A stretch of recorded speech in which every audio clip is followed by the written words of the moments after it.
Boa noite para todo mundo, que Jesus nos abençoe. E a gente vai falar desse tema pela oportunidade que a gente tem de tratar dele aqui no grupo, uma vez que nós comemoramos internacionalmente, no dia 2 de abril, o Dia da Consciência Internacional do Autismo. O autismo hoje é uma condição tratada pela ciência de maneira muito cuidadosa, porque ninguém sabe o como prevenir, ninguém sabe por que estão nascendo tantos autistas. Para vocês terem uma ideia, nos Estados Unidos hoje, onde há o controle epidemiológico, é um nascimento para 69, então um autista para 69 crianças saudáveis, e há uma previsão para 2050 de 1 para 25. Se a ciência não responde, a doutrina espírita explica. E aí a gente precisa se preparar, porque, de alguma forma, algum de nós vai ser alcançado por esta oportunidade de crescimento espiritual. Nós podemos não ser autistas plenamente, mas nós podemos ter alguns traços, nós podemos ter algum parente muito próximo, algum parente já médio parentesco, mas daqui a um breve tempo todos nós estaremos envolvidos com esta condição especial. Essa imagem é uma imagem intencional, porque Deus cria o espírito simples e ignorante. Todos nós fomos criados simples e ignorantes. Os autistas hoje eles estão sendo reconhecidos num espectro comportamental. A medicina pode classificá-los em níveis, nível 1, 2, 3, leve, moderado e severo. Mas o nosso comportamento, do ponto de vista evolutivo, também é espectral.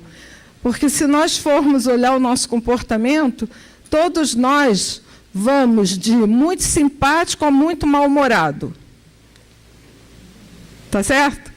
De muito bonzinho a muito ruinzinho. É um espectro. Então, nós também estamos nesse espectro comportamental. Há mudanças sociais de conceitos e de estilos de vida, como de técnicas e de meios de comunicação. Nada disso, porém, modifica nossas ideias acerca da existência de Deus e dos princípios espirituais que esposamos. Quem disse isso foi um jornalista e um grande espírita chamado Deolindo Amorim, que eu tive a oportunidade de conhecer lá pelos meus 19 anos de idade, um grande estudioso da doutrina espírita, e que mostra para a gente, seja qual for o caminho que a ciência tome, nós podemos ler a ciência à luz do conhecimento espírita.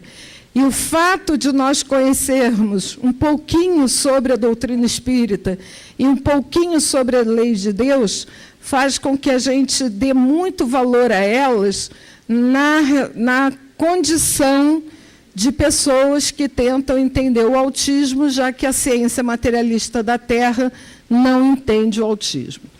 Então, a primeira coisa que a gente vai ressaltar, eu ainda brinquei sobre isso no sábado, é dizer que a doutrina espírita ela nos traz uma informação muito valiosa.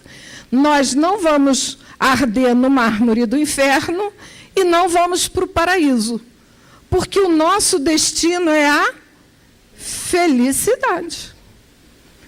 O nosso destino é a felicidade. O que vai acontecer com a gente? Retardar ou apressar. Jesus chegou à felicidade mais rápido que a gente. Quem está lá no grupo do Livro dos Espíritos, é isso que a gente está estudando. Jesus chegou mais rápido. Nós estamos levando 8.000 anos, no mínimo, para chegar lá. Então, há 8.000 anos, Jesus já era espírito puro. Então, essa brincadeira nossa de não ter escolhido certo lá no início faz com que estejamos todos aqui nesse espectro comportamental. Mas o nosso destino é a felicidade. Por que não chegamos? porque temos barreiras, que o orgulho e o egoísmo nos afastam do amor a Deus, ao próximo e a nós mesmos, né? Por que a gente não está mais próximo da felicidade? Porque a gente não cumpre a lei de Deus. Porque a gente não se ama, porque a gente não ama Deus, porque a gente não ama o próximo. Agora, a gente já foi muito pior do que nós somos hoje. Então, lembra lá no tempo da Inquisição? A Marcélia acabou de falar, né? Inquisição não é um bom negócio. Pois é. Então, lá no tempo da Inquisição, a gente matou em nome de Deus. E o materialismo hoje matou Deus. Olha que situação. Então, a gente ainda tem algumas coisas a percorrer e a consertar, porque senão a gente cria mais distância. Nós estamos no olho do furacão da transição planetária. O que é a transição planetária? Esse momento que o planeta vai progredir de estágio, ele vai deixar de ser de provas e expiações para ser mundo de regeneração, onde predominantemente habitarão os bons, porque o próprio planeta ele vai dar condições para que bons espíritos habitem aqui. Para isso, quem não quer ser bom vai voltar lá para outro lugar para quebrar pedrinha, vai começar lá tudo de novo, com os conhecimentos que já adquiriu. Quando os primeiros vieram para o planeta Terra e fizeram as pirâmides maravilhosas do Antigo Egito, aquilo não era tecnologia, aquilo não era sinal de inteligência, mas aonde estavam os valores morais? Então, é a mesma coisa. Agora, quem não quer fazer o bem vai voltar para locais que ainda vão precisar dessas inteligências já adiantadas para ajudar quem está lá. Muito bem. A questão é que, na transição planetária, está tendo uma varredura no plano espiritual próximo à Terra, no umbral. E está acontecendo o quê? Está vindo todo mundo nas condições que estiverem. Não está tendo seleção. Todo mundo pode vir, todo mundo pode renascer. As condições são dadas por cada um. Então, a grande crise, a grande quantidade, a notícia da noite que eu escutei, vocês lembram disso, que houve um surto de Zika vírus no Nordeste. Começou lá em Pernambuco, não sei o quê. Sabe qual é o novo surto? No interior do Rio Grande do Sul, em Santa Maria, um surto de toxoplasmose, 148 gestantes diagnosticadas com toxoplasmose. Acabei de falar com o Alberto. Eu perdi um bebê com toxoplasmose. Se os bebês delas nascerem, vão nascer cegos. Porque a toxoplasmose na gravidez provoca cegueira. Então, quando Deus passa o rodo, né, vem nas condições que tiver. Como é que faz para esses espíritos não serem abortados? Pega de imprudente um grupo que está em vigilante nas condições de saúde primária. Está lá no interior do Rio Grande do Sul, em Santa Maria, vão nascer, sabe Deus o quê, quantas crianças, em que condições, fruto de toxoplasmose. Lei de causa e efeito, gente. A gente fica triste, a gente sofre, a gente fica triste, mas a gente dá graças a Deus por poder reencarnar nas condições que precisa. Porque cada um vai reencarnar nas condições que precisa. A gente também aprende no Espiritismo que eu não carrego a culpa da minha mãe, e nem a minha mãe vai carregar a minha culpa. A minha culpa é minha responsabilidade, a cada um baixa o seu mal. Acabou. Nós nos ajudamos mutuamente, nos ajudamos. Nós colaboramos para que alguém fracasse? Colaboramos. Aí, nas regras familiares, nós vamos nos readaptar, reaver em relação à lei de Deus. Mas que cada um responde pelo que fez, nós estamos aqui respondendo pelo que fizemos. Então, se estamos com dor nas juntas, é isso aí.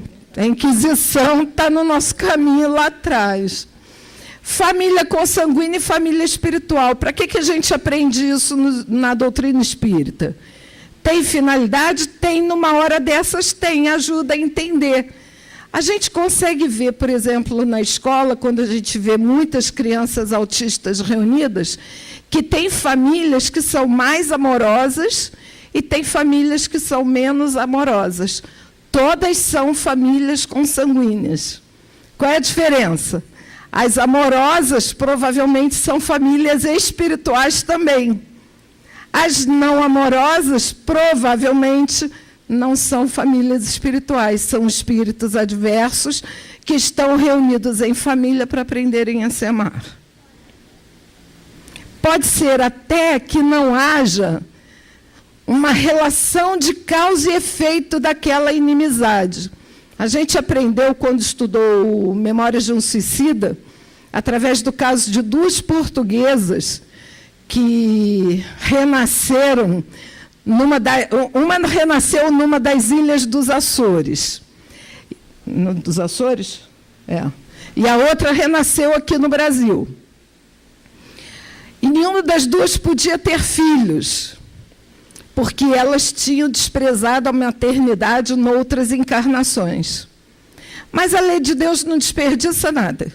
Tinha 2 suicidas no plano espiritual que precisavam reencarnar e não podiam reencarnar entre as suas mães, porque eles tinham se suicidado, tinham desprezado essa família, então eles tinham que renascer junto a pessoas que acolheriam, mas não seriam os amores diretos. O que a providência divina fez? Reuniu aquelas 2 mães com aqueles 2 filhos. Eles tinham que aprender a preservar e a respeitar a maternidade, e elas tinham que aprender a respeitar a vida, e a lei de Deus é a maternidade. Então, a gente, às vezes, encontra essas situações nessas condições de autismo também. E tudo é lei de causa e efeito. Então, nós somos responsáveis, isso repercute mais adiante na nossa vida. O que a ciência diz que é o transtorno do espectro do autismo? São sintomas que devem começar precocemente na infância e comprometer a capacidade individual na vida e no dia a dia em 2 áreas. Os déficits sociais de comunicação, que são problemas de interação social ou emocional alternativo, graves problemas para manter relações e problemas de comunicação não verbal. Quer dizer, no caso mais grave, são as crianças que não falam. Elas são não verbais, elas vão se comunicar de outra forma, mas não vai ser pela forma verbal. E os comportamentos repetitivos restritivos, pelo menos 2 comportamentos: apego extremo a rotinas e padrões e resistência a mudanças nas rotinas, fala ou movimentos repetitivos, interesses intensos e restritivos, dificuldade de integrar informação sensorial através dos sentidos, ou forte procura ou evitar comportamentos de estímulos sensoriais. Então, por exemplo, aqui eu já falei, crianças que não falam, crianças que não se relacionam no grupo social, porque não falam, porque rejeitam o outro, porque não gostam de ser pego no colo assim gostoso, não gosta de abraço, não gosta de carinho, não gosta de beijinho. A gente vai beijar e eles dão a cabeça, que é para não encostar pele com pele. E nos comportamentos repetitivos, são os pulinhos no mesmo lugar, abanando o braço, é aquele movimento repetitivo de corpo, é tampar o ouvido porque tem um barulho muito grande, é se interessar por um assunto específico, como dinossauro, e ir nele até quase encontrar os ossos do dinossauro, porque eles sabem tudo de dinossauro. Então, tem do mais leve ao mais grave. E o que diz o Espiritismo? Nós somos espíritos encarnados em evolução, todo mundo, independente de ser autista ou não. Nós revestimos temporariamente um invólucro material perecível, cuja destruição pela morte restitui a liberdade. Então, todo autista, depois que desencarnar, vai acontecer exatamente o que acontece com a gente. Liberdade à vista. Espírito nenhum precisa ficar autista no plano espiritual. A gente já conversou com espíritos que chegaram na casa como autistas e foram esclarecidos e saíram, se desligaram do médium sem autismo nenhum. O corpo é apenas envelope, envoltório. É para caber o que está registrado na mente do espírito, no perispírito dele. A vida é uma material, é uma prova que lhes cumpre sofrer repetidamente até que hajam atingido a absoluta perfeição moral. Isso é para a gente, hein? E enquanto a gente não for perfeito moralmente, a gente vai repetir. Então, isso é para eles e é para nós, é para todo mundo, porque somos irmãos em humanidade. As diferentes existências corpóreas do espírito são sempre progressivas e nunca regressivas, mas a rapidez do progresso depende dos esforços que faço para alcançar a perfeição. Um espírito reencarna autista, ele regrediu? Não, ele está estacionado. Todo mundo que renasce com uma deficiência estaciona e passa por aquela prova até que ela se encerre segundo as leis de Deus. E ele vai se libertar e ele vai continuar. O problema está noutra instância. O espírito encarnado se acha sob a influência da matéria. Isso é importante. Por quê? Para reencarnar, o espírito precisa do corpo material. E a gente já viu lá no nosso lar, que lá tem um departamento de reencarnação, onde há vários espíritos superiores que trabalham em máquinas que são descritas como computadores, numa época que o André Luiz não conhecia computador e não sabia dizer que aquilo tinha esse nome, mas ele descreve lá as máquinas. E as máquinas têm uma capacidade de design fantástico de projeção. Os corpos são planejados de acordo com o que tem de informação no perispírito do sujeito, na mente do sujeito. Então, ele vai lá, capta aquela informação, vai no planejamento, leva os dados, e o corpo é planejado primeiro no modelo, em papel, e depois ele é planejado em 3D. E aí o corpo fica com os mínimos detalhes que vai ter ao reencarnar. Nem todo espírito é como Segismundo. E, na maior parte das vezes, nós não temos assistência na hora da reencarnação. Os espíritos superiores, eles podem promover a sua autorreencarnação, mas eles podem contar com a ajuda dos espíritos maiores. A grande maioria das gestações que correm na vida terrena são elas por elas mesmas. São os espíritos que estão ali pertinho daquela que pode ser mãe, aproveitando uma oportunidade. Baile funk, corredorzinho da comunidade, e vai por aí afora. Deu chance, o cara ele quer fugir dos inimigos dele. A única forma dele fugir dos inimigos dele é ele se enfiar num corpo material e vir para a Terra, porque ele acha que ele não vai ser achado. E aí, no momento da fecundação, o espírito faz a primeira ligação e dali vem o processo do nascimento. Nós acabamos de estudar isso no Livro dos Espíritos. Então, nós somos centelha. Olha, lembra do conceito? Nós somos centelha. E à medida que vamos reencarnar na Terra, porque é o que nós conhecemos, né? Nós adquirimos do fluido universal de cada globo o elemento necessário para formar o nosso envoltório. Existe uma memória nessa centelha de cada mundo aonde ela viveu. Então, esta forma vai adquirir a forma do corpo humano terreno. E aí o espírito vai reencarnar num corpo terreno. Só que este corpo vai repercutir o que ele tem na mente. E o que ele tem na mente, num planeta de provas e expiações, são variedades de diferentes tipos de deficiência. A grande crise é essa aqui. Crianças anencefálicas ou microcefálicas que sobreviveram. Essa aqui viveu 2 anos e 8 meses. E o sorriso dela para o pai era de gratidão. A criança com síndrome de Down, criança cega, criança surda, criança normal. O Nick, que é um cara fantástico, que mesmo tendo nascido nessas condições, pensou em se suicidar.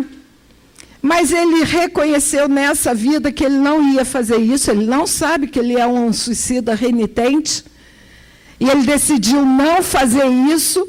Ele hoje é casado, pai de 2 filhos, sem essa anomalia, porque essa anomalia é dele, não é de espíritos que vão renascer, ele não tem que passar essa característica como herança genética, não é? Desculpa. Mais uma. Eu não dei. Bom, vocês estão vendo aqui atrás, todas essas crianças são autistas. Todas elas são lindas, muito bonitas. Todos os autistas são muito bonitos. Porque esta é uma oportunidade que a lei de causa e efeito oferece para que eles possam ter a vida facilitada. Porque a prova deles é muito difícil. O que eles fizeram no passado, o que eles carregam de trajetória, leva a uma culminância. Esta culminância diz da necessidade deles reencarnarem para uma determinada prova. E a prova é muito difícil. E eles acabam se reposicionando. Mas Deus dá a eles a oportunidade deles nascerem muito bonitos. Então, no livro do Hermínio Miranda, na introdução, tem uma introdução do Jano Alves de Souza, que é o médico lá da UF.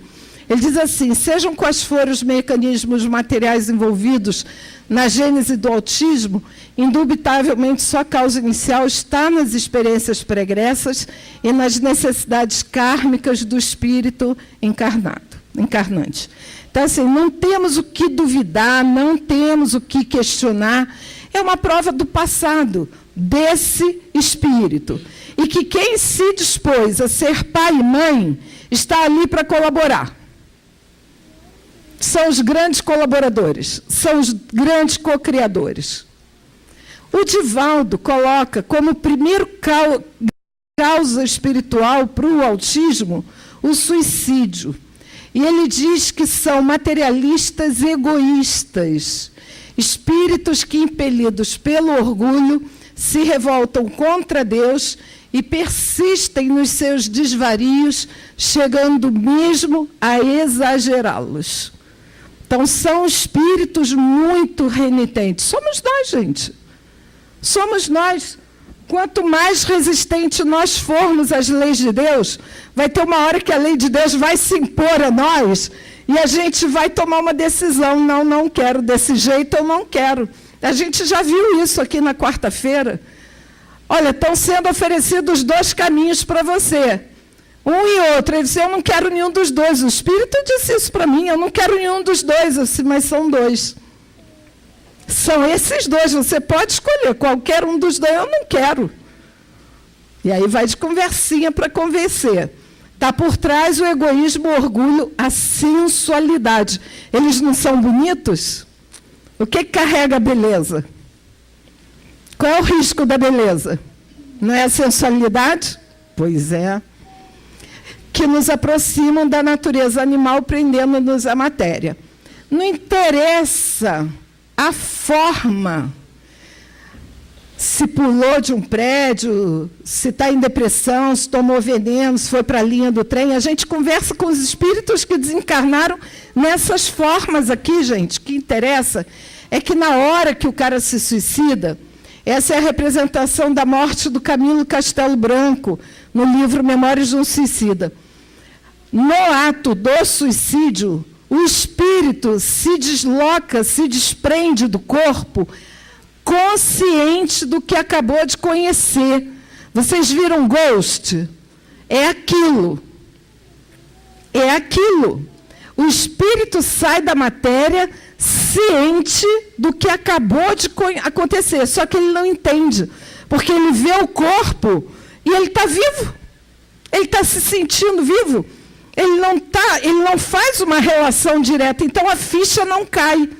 Muitos levam muito tempo para a ficha cair. O Divaldo ainda fala que, como todos nós, reencarnam em provas e expiações. O autismo também é uma reencarnação de provas e expiações. O cérebro no autismo é limitado, embora o espírito seja inteligente, porque o espírito é sempre inteligente. Então, por mais que uma criança autista não verbal não consiga responder um teste de inteligência, e o resultado de QI dele apresente lá QI 25, ou 5, ou 15, ou 10, que é uma deficiência intelectual muito grave, essa limitação é do cérebro, é da matéria. O espírito liberto da matéria, ele é muito inteligente. Tem um caso de um sábado desses aí de evangelização, que o teu menino dormiu um pouquinho durante a reunião de evangelização. Ele dormiu um pouquinho. A Denise ficou preocupada. E ele acordou. Foram 5 minutos. A Denise disse que... A Denise é evangelizadora, frequentadora da nossa casa. Ela disse que, quando ele acordou, que ele trazia um sorriso assim, tão suave no rosto, que a impressão que ela teve foi que ele se afastou do corpo, viu o que estava acontecendo, curtiu, mas não pôde ficar, teve que voltar. E foi rapidinho, foi 5 minutos. Mas ele teve aquela sensação de sair, observar do que ele estava participando e ter que voltar. Mas quando dorme, olha quanto tempo fica longe do corpo. Então, esse é o cuidado que a gente precisa ter, orar junto, para eles irem para lugares bons, mandar trazer aqui para o grupo, para eles ficarem bem acompanhados, para participar do trabalho da casa. Isso é hábito que a gente adquire para que eles possam ter experiências ótimas com a gente. A outra hipótese é a rejeição à vida material. Então, essa doutora Ellen Von Baer, ela, no livro Life Before Life, ela diz que o autismo poderia ser resultante de uma atitude de rejeição à reencarnação, ou seja, à vida. O Hermínio Miranda, ele concorda com ela.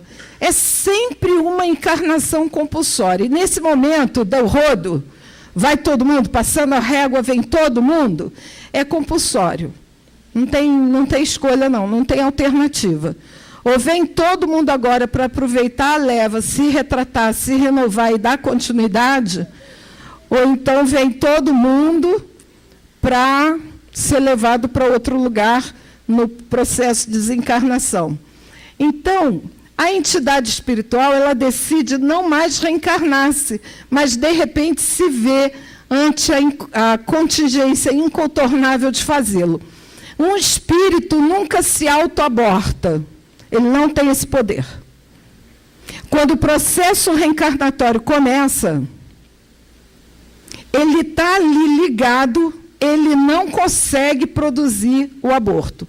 Ah, mas tem gente que aborta naturalmente. Eu tive uma perda natural. São as minhas condições biológicas e psíquicas que, não harmonizando com as condições biológicas e psíquicas do espírito reencarnante, acaba permitindo que o corpo não faça adesão plena ao processo reencarnatório. Então, não é ele sozinho quem faz a rejeição. Ele pode interferir em mim e eu posso começar a rejeitar a presença dele no meu corpo e eu posso começar a produzir hormônios e substâncias que vão agredir aquele corpo em formação. Mas ele pode colocar o pé no freio e dizer, não quero mais. Não quero mais. Mas ele não consegue fazer o aborto. Então, ele vai brigando com ele mesmo até a hora de nascer. O Hermínio diz que ele tem um desinteresse não tanto pela elaboração do corpo físico saudável, nem mesmo porque as crianças também têm boa aparência física. Até o Hermínio fala disso, né? É o desinteresse naquela gente. Ele fala assim, gente, junto da qual está programado para viver, nem o mundo com os seus tolos e ilusórios atrativos, ou as suas dores, canseiras e limitações. Se a gente pensar na vida, imagina um espírito de alto índice cognitivo, inteligente pra caramba, ele já está no plano espiritual, e a gente conversa com alguns aqui que já manipulam magnetismo, já sabem fazer uso das energias mentais e tal, para o mal, né? Mas eles sabem fazer. E aí ele tem que renascer para ser alfabetizado em língua portuguesa, para aprender a colocar S, 2S, C cedilha, Z no lugar certo. Imagina, o cara é canseira mesmo, o cara fica pensando assim, meu Deus, qual vai ser o meu futuro, caramba. Imagina aqueles que nunca nasceram em país de língua portuguesa. Os caras viveram nos países da Ásia, do Oriente, do Hemisfério Norte, nunca veio para país de língua portuguesa. O que vai ser nascer num país de língua portuguesa, aprender essa língua que é estranha para mim? Não tenho essa língua no meu acervo. Isso assusta muito. Então, eles acabam colocando peso também nesses esforços grandes que eles vão fazer para a reencarnação. A outra hipótese é a doença mental. Então, aqui é uma cena lá do Hospital Maria de Nazaré, no setor do manicômio, quando os espíritos estão... O Camilo Castelo Branco está sendo levado a visitar as enfermarias, e é onde estão os futuros enfermos incuráveis, quando eles reencarnarem, com câncer, paralisia, debilidade, idiotia, convulsos, esquizofrênicos, epiléticos. Ali não fala de autismo, porque o autismo é uma decisão local, é uma decisão na hora. Então, dependendo de como ele vai render aquela reencarnação, ele vem como um cara, por exemplo, com uma debilidade ou com uma deficiência intelectual grave. Idiotia aqui é sinônimo de deficiência intelectual grave, muito grave, profunda. Ele vai reencarnar assim, e ele só precisava reencarnar assim. Mas como ele se revolta, ele acaba vindo com o autismo. Esses espíritos, eles têm condições mentais. A mente deles, elas têm certos padrões. Na quarta-feira passada, eu conversei com um que estava na posição ovoide. E a médium ficou com dor depois, porque ele estava todo enrolado como se fosse um ovo. Aí, quando a gente vê uma criança autista sentada no cantinho de um quarto, sem ninguém acudir, por que ninguém acode? Ele está reproduzindo o momento espiritual dele, mental. E a gente, quando estuda mediunidade, lê o André Luiz, a gente ouve muito falar em monoideia. E é isso aqui. I'm fine. I'm fine. Eu estou bem. Eu estou bem. Eu estou bem. Eu estou bem. E eu estou bem. Eu só tenho esse clichê na minha mente. Monoideia. Pessoas que têm muito ódio ficam remoendo a mesma ideia contra uma pessoa. Pessoas que não têm metas, que ficam remoendo a mesma ideia. Isso é monoideia.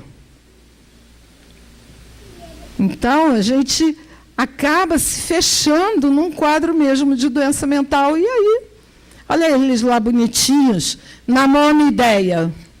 Isso é monoideia. Enfileirando brinquedo. Seja qual for o brinquedo. Crianças diferentes, todas elas enfileiram brinquedos. Vão para o balanço, vão lá para o parquinho, ficam sozinhos no parquinho, se balançando para lá e para cá, monoideiamente vivendo o seu estado mental. A mente é o espelho da vida em toda parte. Emmanuel no livro Pensamento e Vida. E o que vemos no comportamento humano é o reflexo do que está na nossa mente. Todos nós que nascemos na Terra temos no cérebro humano o dínamo que produz a energia mental segundo a capacidade de reflexão que lhe é própria. Então, é no cérebro que nós vamos ter a máquina que vai refletir a energia que nós produzimos. O espírito, ele está aqui, no envoltório, ele está aqui sendo envolvido pelo corpo físico. E aqui tem a energia propulsora do que o espírito pensa. Se o espírito não quiser sair do lugar como aquele menininho que estava no cantinho do quarto, ele vai ficar ali pensando na mesma ideia, guardadinho, no cantinho, colhidinho, até que alguém vá conversar com ele, vá convencê-lo a sair daquela situação. O cérebro é um órgão extremamente especializado. Os arquitetos do universo, quando criaram esse órgão para nós nos comunicarmos, eles criaram um órgão extremamente especializado, tanto na sua periferia quanto no seu interior. E toda a parte emocional está aqui, no interior, protegido de toda essa massa cefálica, de todos os corpos celulares que estão aqui no entorno. Então, aqui estão sendo produzidos hormônios tão necessários para o nosso humor, para o nosso bom ânimo, para a nossa vida em si. E o espírito, ele vai dizer qual é o ritmo.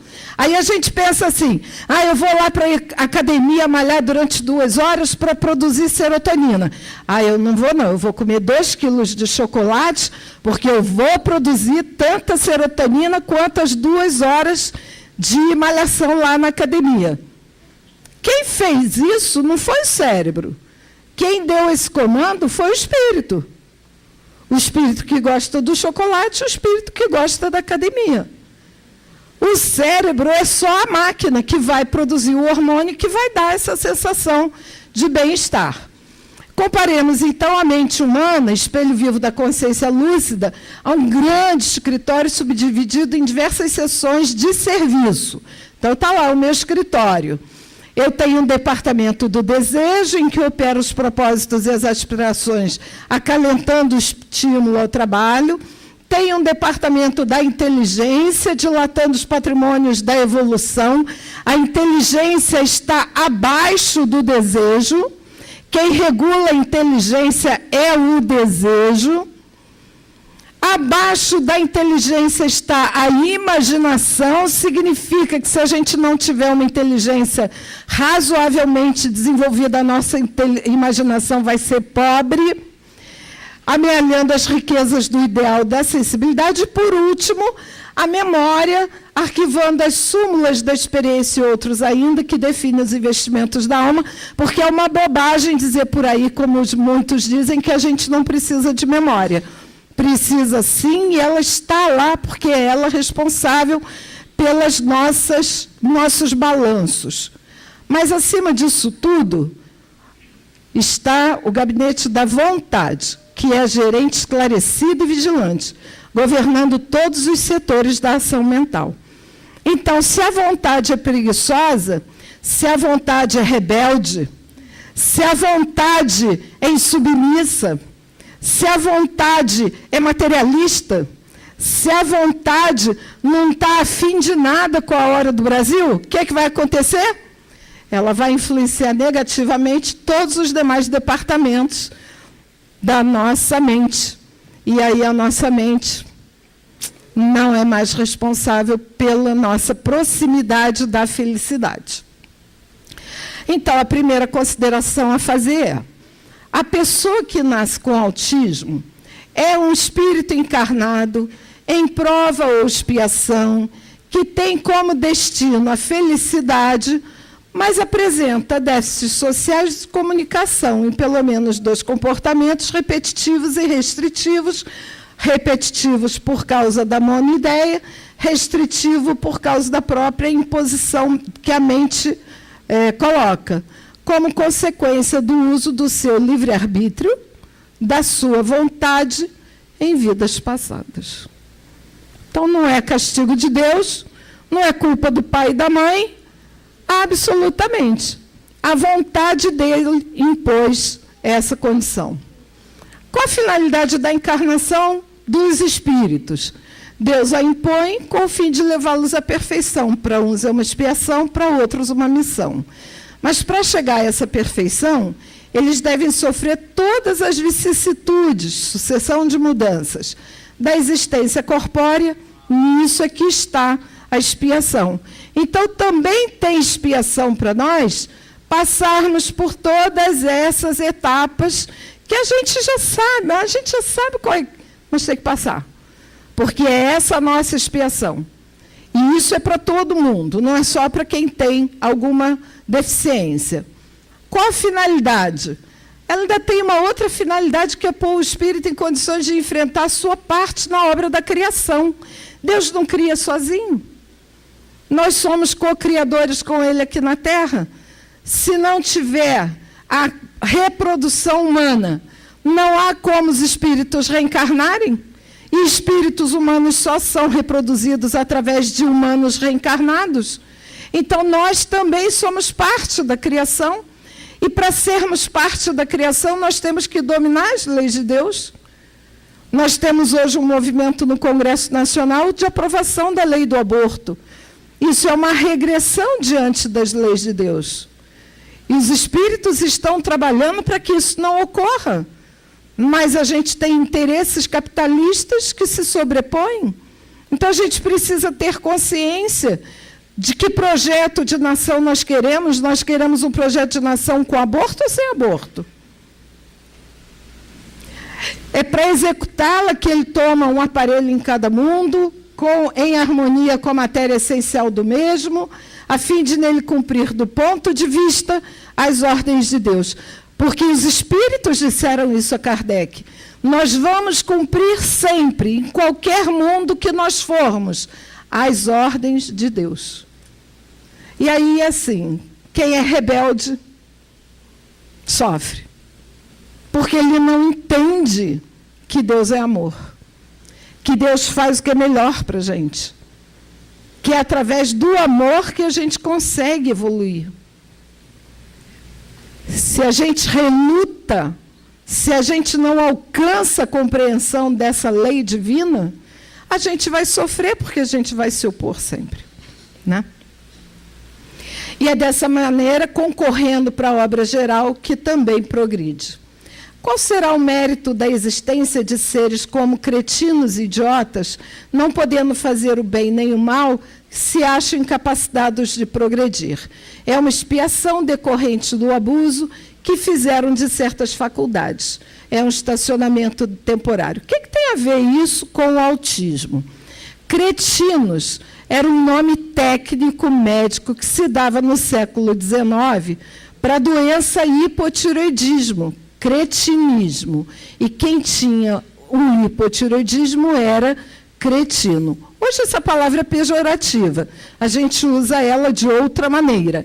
E a própria medicina não utiliza mais essa terminologia.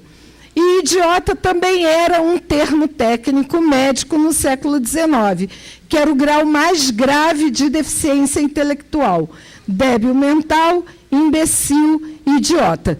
3 categorias que se tornaram também pejorativas, que a gente não pode utilizar socialmente, porque ofende, podemos ser considerados, inclusive, produtores de danos morais em alguém, se a gente fala isso socialmente no lugar errado para a pessoa errada. Mas esse era o termo técnico que se utilizava, foi esse termo que Kardec utilizou. Os autistas, mais graves, os severos, o de nível 3, eles têm uma deficiência intelectual muito grave, não por ela ser uma deficiência intelectual efetiva, é porque, não falando, eles não respondem ao teste de QI. Não respondendo ao teste de QI, eles são classificados com QI baixo, 5, 10, 15, dependendo do que eles resmunguem lá para a psicóloga, e aí eles são classificados deficientes intelectuais profundos. O certo seria não aplicar esse tipo de teste para não fazer esse tipo de classificação. A criança autista, então, ela está numa encarnação de provas e expiações. Ela demanda ajuda. Quando o diagnóstico é tardio, isso tem influência dos espíritos que interferem no próprio médico que está fazendo a avaliação, que podem ser os inimigos desta criatura que encarnou como autista, porque, uma vez fazendo o diagnóstico cedo, começamos a fazer o tratamento cedo. Confundindo a mente do médico, o médico se enrola, não dá o diagnóstico, ele não pode prescrever tratamento, que não é remédio, são as terapias. E aí a mãe fica, é faço, não faço, é autismo, não é autismo, espera mais um pouco, só que o tempo passa e algumas estruturas não são estimuladas. É o desperdício de oportunidades, a gente precisa estimular o desenvolvimento, a gente depende de equipe multidisciplinar para trabalhar, o comportamento é espectral e as habilidades sociais são desenvolvidas pelo talento. A gente tem aqui um médico psiquiatra da Universidade de Wisconsin, que é uma sumidade, uma das grandes autoridades americanas, chamada Dorothy Treffert. Ele escreveu um livro chamado Ilhas de Gênios, e ele identificou várias pessoas com talentos inusitados, e tem um especial que é o que inspirou o filme Rayman, que ele contava palitos de fósforo caídos no chão sem contar um por um. Ele olhava e dizia 329. E a gente tinha que ir lá, de 10 em 10, conferir se tinha 329, e tinha. Mas ele batia o olho e sabia. Se ele dissesse o dia do nascimento, se a gente dissesse para ele o dia do nascimento, com o ano, ele dizia qual dia da semana a pessoa tinha nascido. Há pouco tempo eu conheci uma criança assim. Eu cheguei no consultório, ele, quando me viu, ele viu os cabelos brancos, ele disse, em que ano você nasceu? Aí eu falei, ele disse, você tem 62 anos. Na hora, na bucha, 6 anos de idade. E isso é um talento. Isso não é um defeito, isso é um talento. E esses aqui, eles têm talentos fantásticos. Vou mostrar rapidinho, porque não dá para ver todos. Clica em qualquer um desses 3 aqui, Alberto. Esses 3 aqui do cantinho. Então, esse aqui é o Alonso Clemons. Ele tem uma capacidade fantástica de olhar o animal, memorizar toda a anatomia do animal e fazer em argila o animal com riqueza de detalhes anatômicos. Ele não tem escolaridade nenhuma, ele viveu a vida toda internado, institucionalizado. Com as políticas de inclusão, ele hoje vive numa residência inclusiva, ele tem uma cuidadora pública, ele tem o salário dele social, mas essas obras que ele cria são transformadas em arte por uma marchand na cidade de Denver, nos Estados Unidos, e a obra mais barata dele custa $950. Tá bom, não tá? Fizeram um teste com ele, colocando ele numa sala escura, com um bolo de argila na mão, e deixaram ele fazendo. Quando acenderam a luz, estava lá o bicho perfeito, com riqueza de detalhes, porque parece que ele tem olho na ponta dos dedos. Mas ele tem a memória tátil, ele não precisa olhar, ele tem, no tato, ele tem a memória da forma, ele faz isso magnificamente bem. Deixa eu só passar mais um pouquinho, para vocês verem um conjunto de obras que ele faz. Passa o cursor embaixo para acelerar um pouquinho. Vê se localizam Ó, aqui tem um cavalo com rédea. Ó, ele está fazendo. Pode passar, pode acabar, passa outro. Vocês podem entrar na Universidade de Wisconsin, colocar o nome, isso assim, Savant Síndrome. Abre qualquer um desses dois aqui. Vocês vão encontrar esses vídeos todos lá. Esse é legal, ele passou no Fantástico. Esse rapaz, ele tem uma memória visual fotográfica. Ele é chamado por pessoas de diferentes países para fazer um sobrevoo de helicóptero sobre uma grande cidade.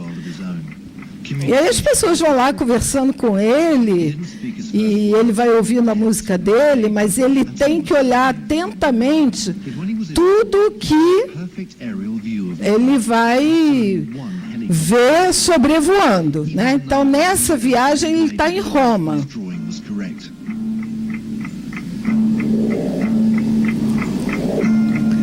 Então, ele está vendo essa visão panorâmica, né? Ele vai passando pelos lugares importantes. Tem lugar que eu conheço, tem lugar que eu não conheço. Without having a second glance at it, Stephen has 3 days. In these 3 days, Stephen will have to keep thousands of details in his head. The innumerable cupolas, the tiny winding streets. Tá assim, a gente olhando assim, a gente não imagina, né? Aí ele vai estar já passando pelo Coliseu, daí ele vai embora. Dá uma volta e tal, bom, já foi embora. Aí ele vai para um local, que é um museu, dão a ele essa tela, ele está de camiseta azul, ele começa a fazer o desenho pelo Vaticano com uma caneta Rolon. E aí ele vai desenhando, ouvindo o som, ele começou pelo Vaticano.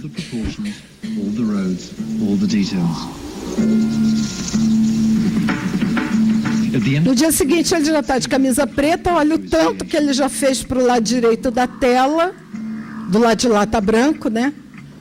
Ele está fazendo para o lado de cá.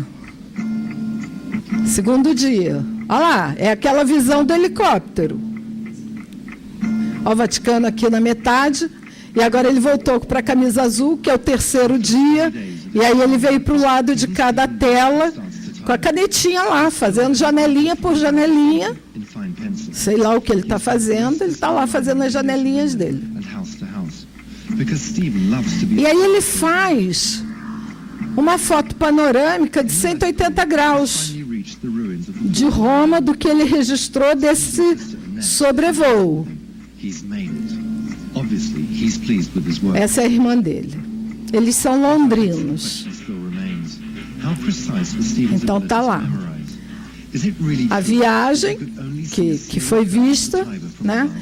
Então, só para a gente reparar que o que ele viu de poucos carros, ele fez poucos carros. A Praça Rajadinha ali, os detalhes da cúpula do Vaticano. Então, agora eles vão fazer umas comparações entre o que ele fez e o que ele viu. Só que ele viu sobrevoando, gente. Ele não tirou a fotografia e levou. As rajadinhas do chão estão lá, as rajadinhas do chão. O número de janelinhas, 2 para lá, 2 para lá, 2 no meio, 2 no meio, 2 para cá, 2 para cá. Não tem uma janelinha a mais e não tem uma janelinha a menos.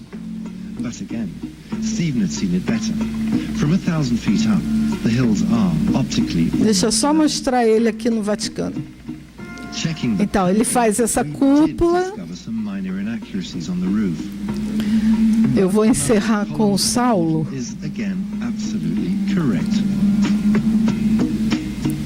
Aqui tem umas pilastras que a gente não vê, mas ele vê.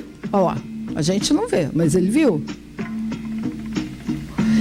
E agora no Vaticano, no Coliseu, escolhe uma janela e fixa o olhar. Qualquer uma.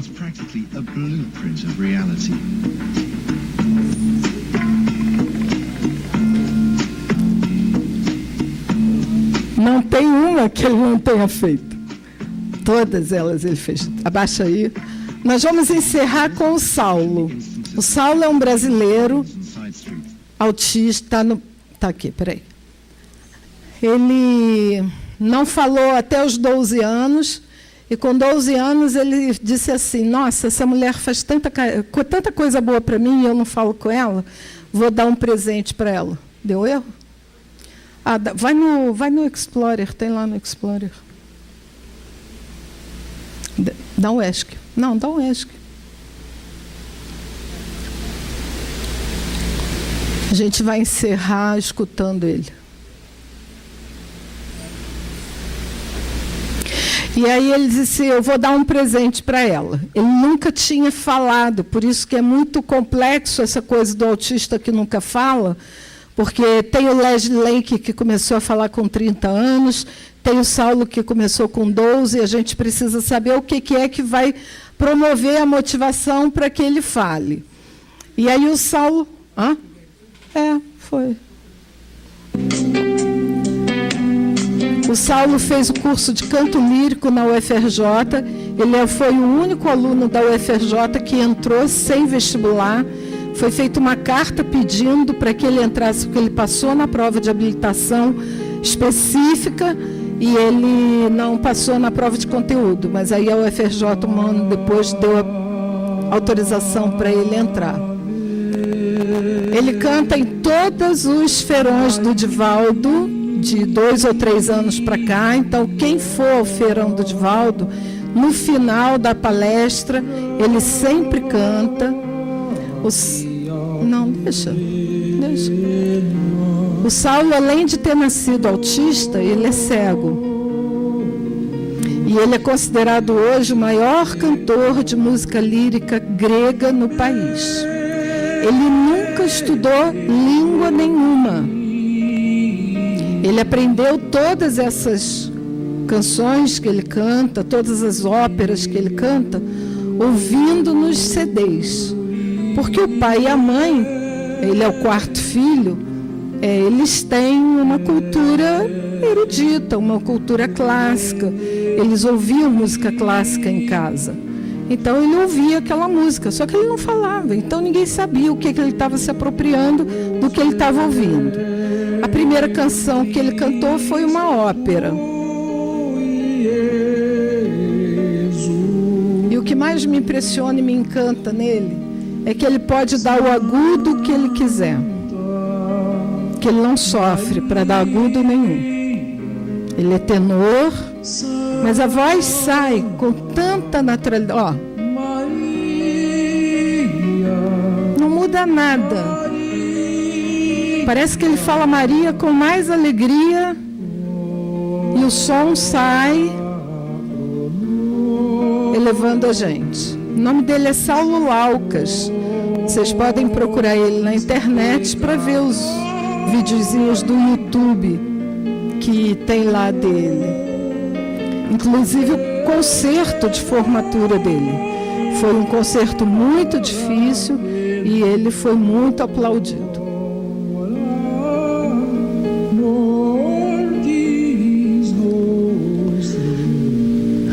No capítulo 7 do Evangelho segundo o Espiritismo, capítulo 7 do Evangelho segundo o Espiritismo, item 13, a missão ditada por Ferdinando a Kardec intitula-se Missão do Homem Inteligente na Terra. Todos nós que estamos aqui somos pessoas inteligentes, porque o nosso cérebro permite essa filtragem. A filtragem das nossas lembranças do passado, das aquisições que nós temos acumuladas no nosso perispírito. E nós fomos agraciados com a possibilidade de encarnar com a nossa consciência lúcida, com a nossa consciência, com o nosso pensamento lógico fluido. Quando nós complicamos a nossa vida, é porque nós estamos utilizando mal a nossa inteligência. Mas a missão dos homens inteligentes na Terra é fazer avançar aqueles que estão em situação de expiação mais difícil. Então, que a gente tome consciência disso, que a gente busque, para além dos estudos da doutrina espírita, trabalhos que a gente possa levar também o consolo, a informação, o Evangelho de Jesus para aqueles que também estão querendo, estão em fase de aprendizagem. A gente, às vezes, reluta porque a gente ainda não assimilou. Ou então porque a gente acha que ainda não sabe tudo e não está em condições de ensinar. Ninguém sabe tudo. Nós todos estamos no mesmo nível evolutivo. Todos nós estamos em condições de evangelizar crianças, evangelizar jovens, porque estamos em condições de estudar o Evangelho, estudar a doutrina, aprender para nós e dividir com eles. Então, nós estamos não só cuidando dos autistas, para que eles possam sair dessa vida com algum mérito a mais do que eles trouxeram quando reencarnaram, mas que a gente possa fazer para que outros não se suicidem, porque nós estamos num momento muito difícil. Tem muito jovem se suicidando, tem muito adulto se suicidando, tem muita gente sofrendo muito com as condições econômicas e políticas do nosso país, porque não entende que a gente está em período de provas e expiações. Os nossos governantes aceitaram a tarefa que eles receberam. Alguns vão sair dessa vida com o sucesso agraciado, e alguns vão sair dessa vida com um fracasso deplorável, mas não somos nós que vamos julgar, porque cada um julga a si mesmo, e cada um vai ter a oportunidade de fazer a sua revisão.